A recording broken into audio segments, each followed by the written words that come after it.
I'm reading now from my little book, Shaping History Through Prayer and Fasting.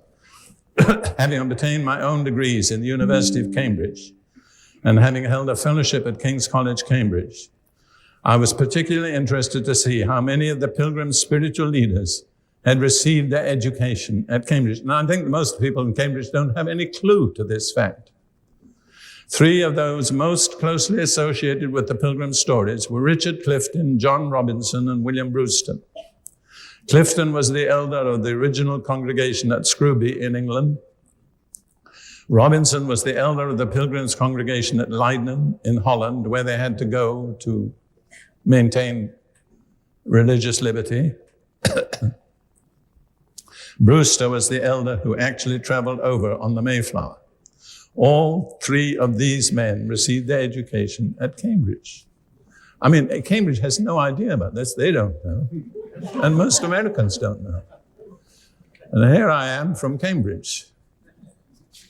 And I've become slightly proud of Cambridge in the light of that. There's very little else to be proud about. Now, John Robinson was the one who went with the Pilgrims to Holland, where they found religious protection, and they were free to practice, which they were not free in England at that time. And when they were in Leiden and they were planning to set out, and they went by way of Plymouth in England to this continent, before they left Leiden, they had a collective day of prayer and fasting. The whole congregation, men, women, and children. And this is the end of Robinson's address as given by Verner Hall in A Christian History of the Constitution. This is what Robinson told these people. We are now ere long to part.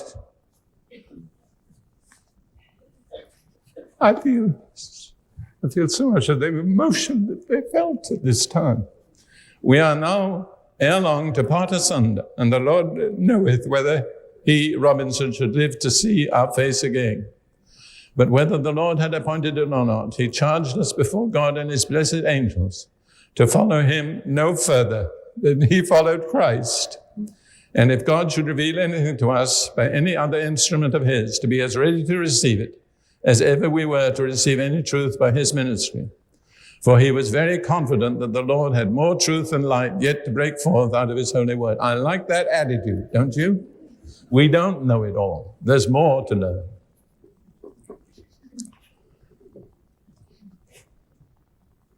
And so, they had a day of solemn prayer and fasting, got on the ship and set sail, and ended up by way of Plymouth, England, in Plymouth, Massachusetts. In many ways, that was the seed that was out of which this great nation has grown. And I think in many ways it's time to return to your roots, to realize there were other forces that worked. There were occult powers that also were at work. But nevertheless, this was the mainstream of the life of this nation from its source. All right.